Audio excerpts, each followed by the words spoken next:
La primera pregunta de mi hijo después de vender la finca no fue si estaba contento, fue cuánto pensaba darle. Creí que bromeaba. No era así. Durante 40 años llevé una explotación ganadera cerca de Salamanca. Después de morir mi mujer, Teresa, seguí trabajando 4 años más, hasta que mi rodilla y el sentido común me dijeron lo mismo. Era hora de parar. Vendí la finca. Después de impuestos, gastos y cancelar lo que quedaba de un préstamo de maquinaria, tenía algo más de 760.000 euros. Era mi jubilación. 3 días después de firmar, mis hijos aparecieron en casa. Clara tenía problemas con su tienda en Valladolid. Necesitaba 45.000 euros. Álvaro fue más ambicioso. Tengo una oportunidad inmobiliaria cerca de Madrid. Necesito 120.000. Dejé el café sobre la mesa.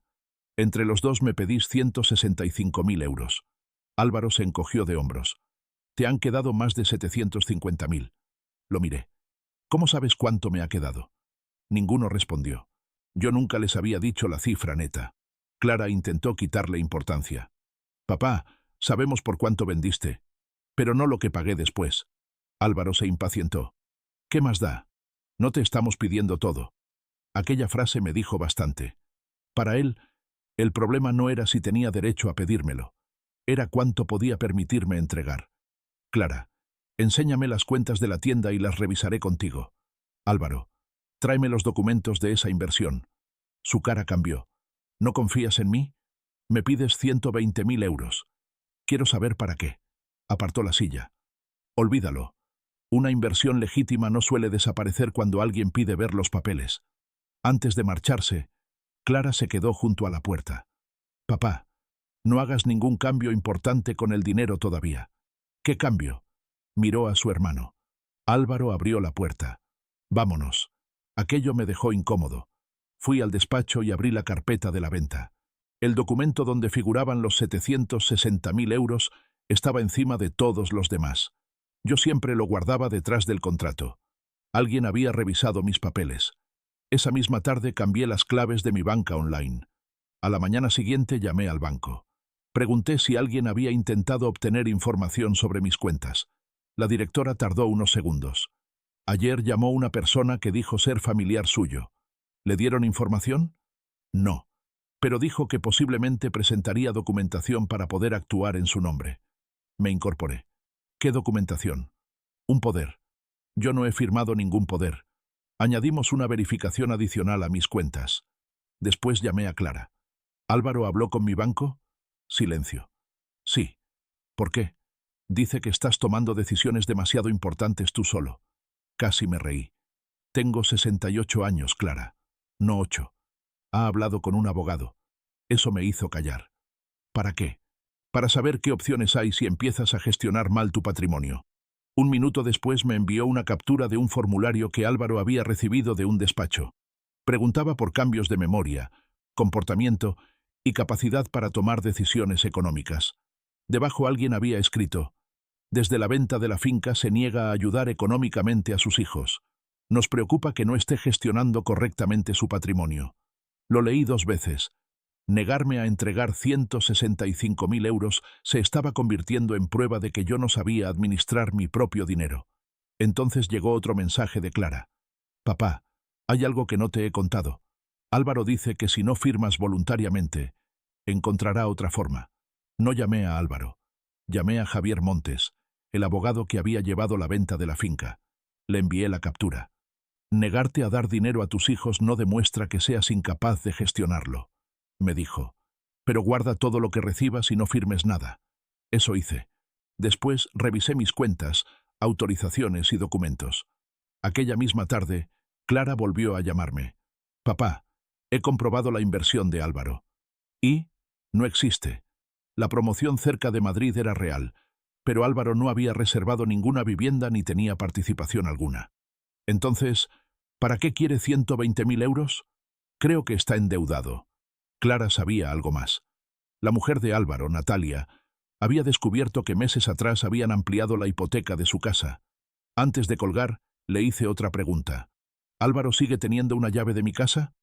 Clara tardó demasiado en contestar. Me preguntó dónde guardabas la copia. Fui al garaje. La pequeña caja magnética seguía en su sitio. La llave había desaparecido. ¿Cuándo se lo dijiste? Hace unas 3 semanas, antes de la venta. Llamé a un cerrajero ese mismo día.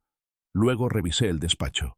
No parecía faltar nada, pero uno de los cajones donde guardaba declaraciones de la renta, documentos bancarios y copias de identificación estaba mal cerrado. No acusé a Álvaro. Primero quería comprobar los hechos. Javier me ayudó a revisar si alguien había intentado solicitar financiación utilizando mis datos. Encontramos una consulta reciente que yo no reconocía. Llamé a la entidad. Después de identificarme, una empleada confirmó que se había iniciado una solicitud a mi nombre. Tenían mi domicilio, mi DNI, datos sobre mis ingresos y un correo electrónico que no era mío. Cuando me lo leyó, reconocí el nombre. Era una dirección que Álvaro utilizaba desde hacía años. Pedí que bloquearan la operación y dejaran constancia de que yo no la había solicitado. Entonces llamé a Clara. ¿Le diste a Álvaro una copia de mi DNI? Silencio. Sí. ¿Por qué? Me dijo que estaba preparando unos papeles familiares. Cerré los ojos. ¿Qué más le dijiste? Nada importante. Piensa. Pasaron unos segundos. Me preguntó si tu casa tenía hipoteca. Mi casa llevaba 11 años completamente pagada. ¿Cuándo te preguntó eso? Antes de que vendieras la finca. Eso cambió todo. Álvaro no había empezado a buscar soluciones después de pedirme 120.000 euros. Ya estaba estudiando mi patrimonio antes. Esa noche me llamó él. Papá, tenemos que hablar. Habla. Prefiero ir el domingo. Tengo unos documentos que pueden simplificar todo. ¿Qué documentos? Un poder temporal, para ayudarte con las cuentas mientras aclaramos las cosas. No voy a firmarlo. Ni siquiera lo has visto.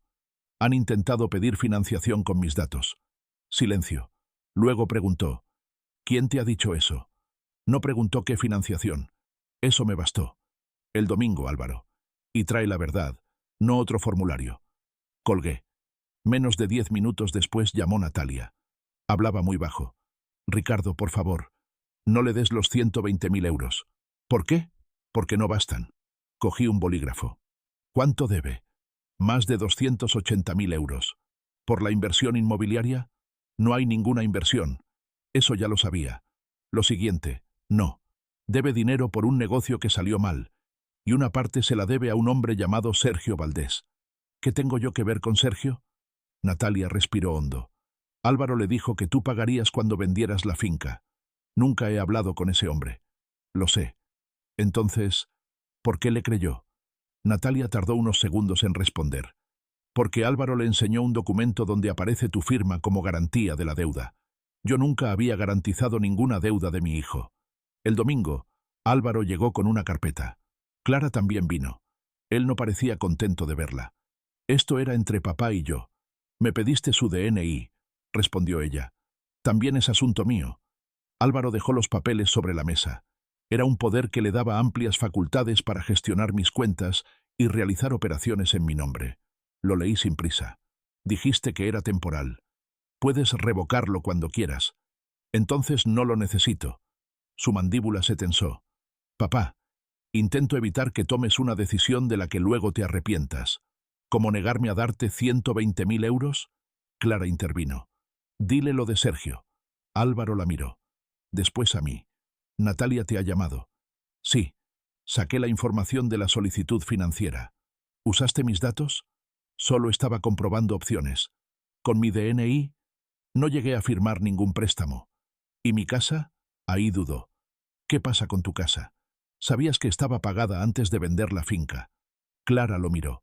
Álvaro, ¿intentaste pedir dinero usando la casa de papá?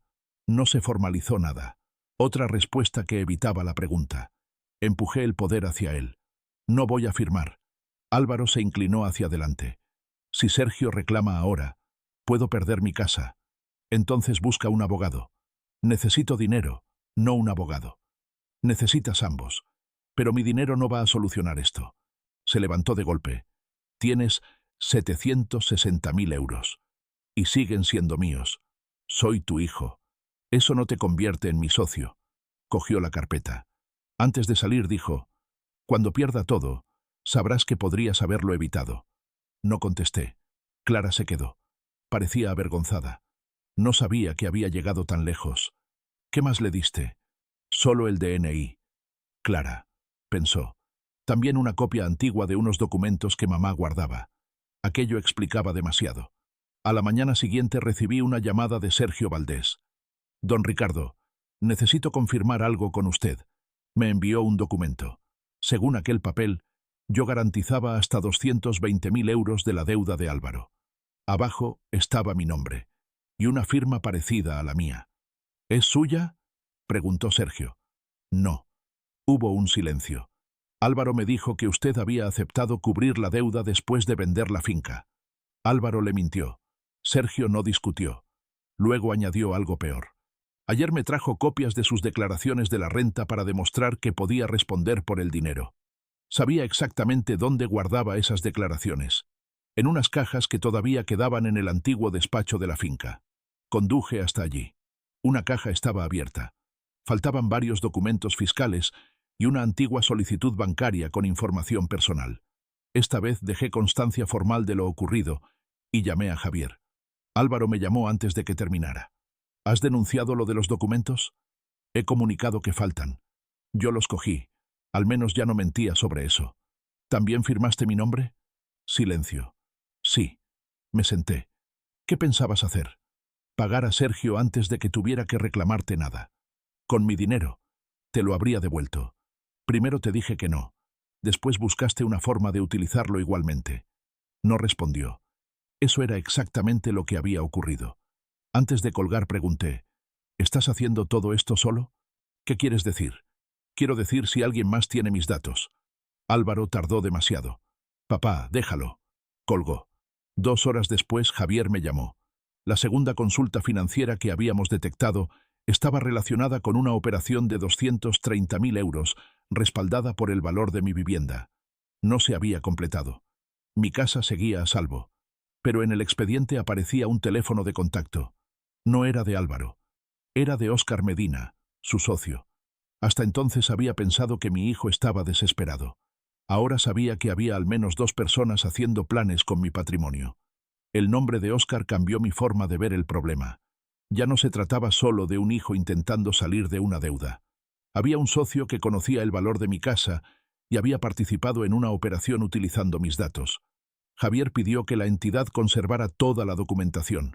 Yo hice algo más sencillo. No llamé a Óscar. No quería advertirle de lo que sabíamos. Esa tarde, Natalia volvió a ponerse en contacto conmigo. Álvaro y Óscar llevan 2 días discutiendo. ¿Por qué? Porque Óscar dice que la operación de tu casa fue idea de Álvaro. Álvaro dice lo contrario. ¿Y tú qué sabes? Que Álvaro participó. Eso era lo único que necesitaba saber. El resto podían discutirlo con sus abogados. ¿Cuánto dinero deben realmente? La empresa, más de $500.000. Álvaro responde personalmente de una parte. Los 280.000 euros no eran todo el agujero. Solo eran la parte que estaba más cerca de caerle encima. Al día siguiente, Álvaro apareció en mi casa. Esta vez llamó al timbre. No llevaba ningún documento. 5 minutos, le dije. Nos quedamos en el porche. Óscar me dijo que solo quería estudiar posibilidades con tu casa. Empezó. ¿Y tú le diste mis datos? Sí. ¿Sabías que estaba hablando con la entidad? Sí. No intentó negarlo. ¿Para qué queríais 230.000 euros? Álvaro miró al suelo. Pagar a Sergio y mantener el negocio vivo hasta vender nuestra participación. ¿Y cuándo pensabais pedirme permiso? No respondió. Ese es el problema, Álvaro. No pensabais hacerlo. Se frotó las manos. Creía que si firmabas el poder después, podríamos arreglarlo. Aquello confirmó la secuencia completa. Primero habían estudiado cuánto podían obtener utilizando mi patrimonio. Después Álvaro intentó conseguir mi autorización. ¿Cuánto habrías sacado de mis cuentas si yo firmaba? Unos 200.000. Después de que ya te había dicho que no. Asintió.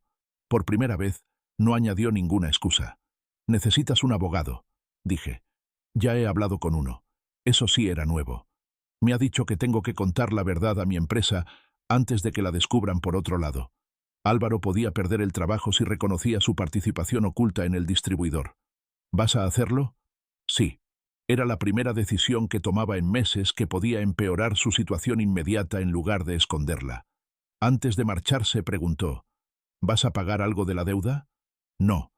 Esta vez simplemente asintió. Esa noche Natalia me envió una fotografía. Había encontrado una página escrita a mano en el despacho de Álvaro. Arriba aparecía mi nombre. Debajo había una lista. Finca, casa, ahorros, plan de pensiones, seguro de vida. Junto a cada concepto había una cantidad aproximada. Y debajo del total, una frase. Hay suficiente para cubrirlo todo. Miré la fecha. La había escrito 3 meses antes de que yo pusiera la finca en venta. Eso era peor que cualquier discusión sobre los 120.000 euros. Álvaro no había empezado a contar con mi dinero cuando supo cuánto había recibido. Ya había calculado mi patrimonio antes de que existiera siquiera la venta. Y por primera vez entendí que el problema no era cuánto necesitaba mi hijo. Era desde cuándo había decidido que, si él se hundía, todo lo que yo había construido durante 40 años estaba disponible para salvarlo. La fecha de aquella lista me preocupó más que las cantidades. Llamé a Álvaro. He visto lo que encontró Natalia. Suspiró. Ya. ¿Por qué aparece mi seguro de vida? Estaba calculando todo tu patrimonio. 3 meses antes de vender la finca. No respondió.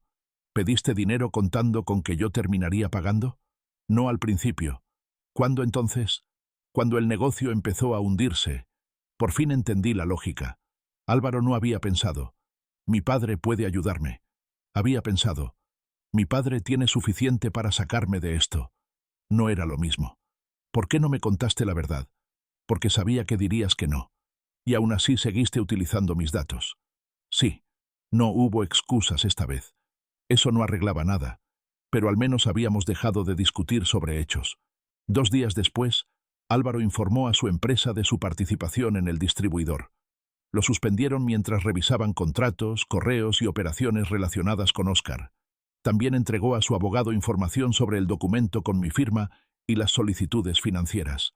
Yo no intervine. Javier me recomendó concentrarme en proteger mi patrimonio, no en gestionar las consecuencias de mi hijo.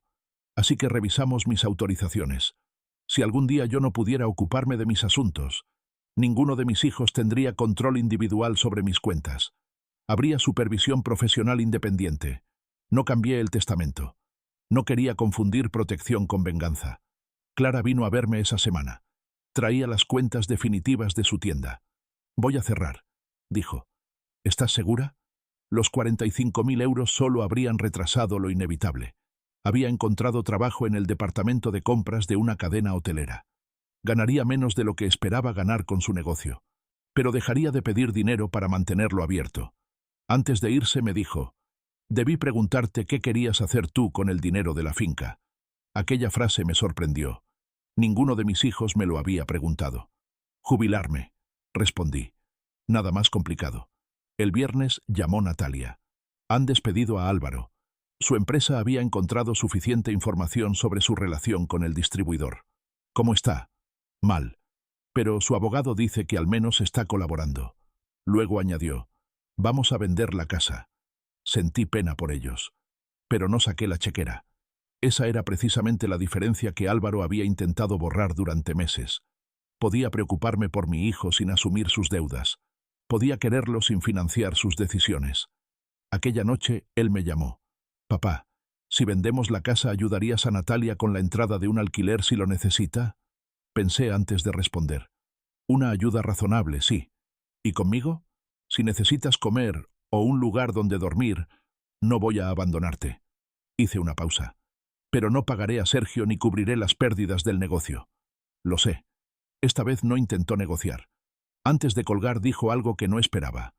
Pensaba que perder el trabajo sería lo peor. ¿Y qué es lo peor? Tardó unos segundos. Que hayas tenido que proteger tu casa y tu dinero de mí. No respondí inmediatamente, porque por primera vez desde que empezó todo, Álvaro parecía estar mirando el problema desde mi lado. Todavía faltaban las consecuencias, pero ya no estaba intentando hacer que yo las pagara. Durante las semanas siguientes, las consecuencias llegaron sin necesidad de que yo hiciera nada. Álvaro y Natalia encontraron comprador para la casa. Con la venta pudieron reducir una parte importante de las deudas. Sergio negoció directamente con Álvaro y su abogado. Óscar también tuvo que responder por su participación en el negocio. Mi nombre, por fin, dejó de ser parte de la solución. Una tarde Álvaro me pidió que nos viéramos. Nos sentamos en una cafetería de Valladolid. Mañana firmamos la venta de la casa, dijo. Lo siento. Yo también. Parecía más cansado que enfadado. Sergio ha aceptado un acuerdo de pagos por lo que quede. Bien. Voy a tardar años. Probablemente. Antes habría esperado que yo añadiera, te ayudaré. Esta vez no lo hizo. Se quedó mirando el café. Mi abogado también está resolviendo lo que hice con tu firma y tus datos. Asentí. Sé que decir que estaba desesperado no lo justifica. No. Y culpar a Óscar tampoco. Eso era nuevo.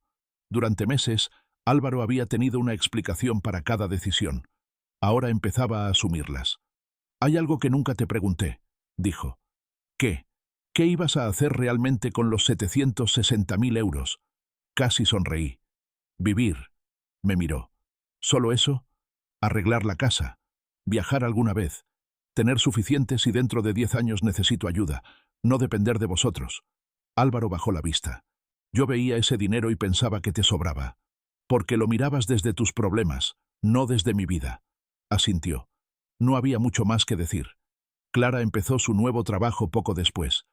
Un domingo vino a comer y me preguntó si había cambiado el testamento. No. Pareció sorprendida. ¿Álvaro sigue dentro? Sí. Después de todo esto, una herencia se recibe cuando alguien muere, Clara. Yo todavía estoy aquí. Se quedó callada. Luego sonrió ligeramente. Supongo que ese era el problema desde el principio. Exactamente. Mis hijos habían empezado a pensar en lo que algún día podrían recibir como si ya estuviera disponible. Lo que sí he cambiado, dije, es quién puede gestionar mis cosas si algún día yo no puedo. ¿Nosotros no? No solos. Clara asintió. Lo entiendo. Meses antes habría discutido.